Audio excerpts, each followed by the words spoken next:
All right, time for another video. Today we're looking at something a little bit different. Today we're looking at buttons. These are uniform buttons, mainly from United States. I would say Civil War on up through 1930s, 1940s, World War II era. People have collected buttons for a long time. I collect buttons, as you can see. These are buttons these are cards, button cards that I actually didn't assemble myself. I acquired these as you see them. A lot of these were probably put together in the 40s or 50s perhaps. A lot of them are broken down by the type of button they are. Like this one seems to be railroad or transportation buttons. This one is quite a mixture. Eventually I'm going to remove a lot of these. Before I do that, I'm going to take photographs of the actual card to document for posterity what someone had put together. A lot of these, the original buttons have been taken off in some areas and then replaced, and you can see where they wrote what the button is and what it is isn't really there anymore, so it's not all accurate anyway. I'm going to take a closer look at one of these cards in particular. This one here, another example of a theme. These are all New York railroad or streetcar type transportation buttons. The person even had this vintage fashionable hosiery for every occasion. This Park Avenue advertising, like packaging card. So I think they probably maybe intentionally put it on there just for their own amusement. So you have, like, I don't know if that's New York Central or New York City conductor or railroad buttons. They have like the gilt plated ones and then the gilded ones, then the plated or silver plated ones. They even have it where they were accumulating by different types of what they call a back mark. So American Button Company, that's what it says on the back of there. That's what the maker mark is. So yeah, 3rd Avenue Railroad, Manhattan, I really like that one. That's kind of like an 1880s, 1890s style. That particular style was used for a lot of different stuff. So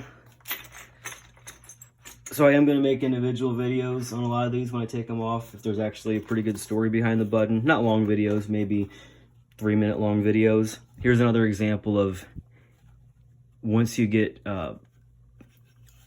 more knowledgeable, if you do collect buttons or if you're a relic hunter, you probably know this already. These are U.S. Army buttons, Civil War type of eagle, and then the post-Civil War Indian Wars or Spanish-American War type of eagle that's kind of inspired by the Prussian eagle of the Franco-Prussian War era, 1870s. So I'm going to just, for the sake of this video, having some type of, okay, it's gonna be a short video, but I will take, okay, we'll look at this one too. Yeah, these right here, these aren't really buttons. Those are collar insignia, World War I. For the high collar uniform, there was a post with a screw back, and you'd put on one side US, and then on the other side what your branch of service was, like there's artillery. There's 32nd Division or Regiment or whatever. I forgot what that is. That's U.S. Air Corps, 1920s. In World War I, they had the darken, and then in the 20s, they had, they were going to like gold or silver plated. They weren't really worried about camouflage in the trenches anymore. So this one in particular, it's pretty much all U.S. military buttons. The person who had this, they tried to categorize it for some reason on what they're made out of. So real quickly here, this one right here, they say brass. Those are all U.S. Army. 1902 pattern, this would have been around 1902, 1905, 1910. And then in the World War I, they look like this, but the blackening. And then after World War I, like World War II, and then up to more modern buttons, they look like this. They have the different sizes. That's for like the trench coat, your actual uniform service jacket, the epaulets. These right here, it says leather. Those were for a World War I trench coat. Those are like a oilcloth type of covering.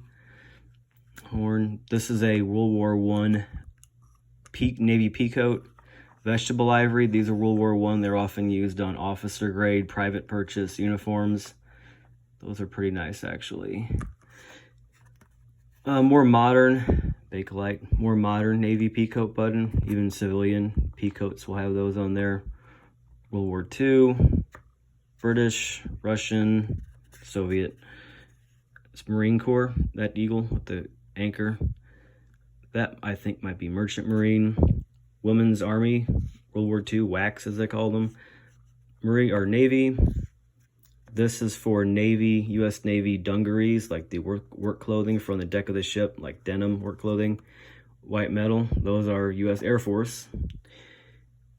Dark, U.S. Marine Corps.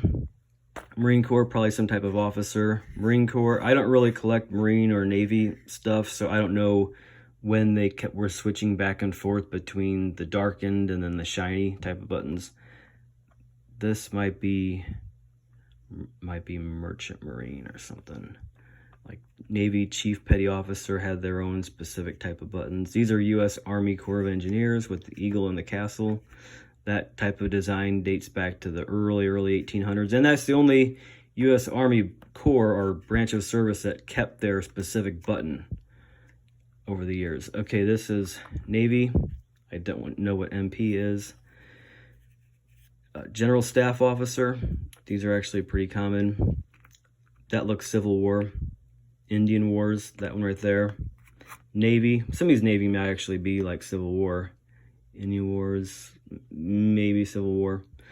So there's my video on button cards. I hope you liked it. There's going to be more button videos, quite a few coming up in the future. They might be somewhat the mainstay of the channel. There's always going to be other weird stuff coming up though. So thanks for watching. Like, comment, subscribe, and I'll see you in the next video.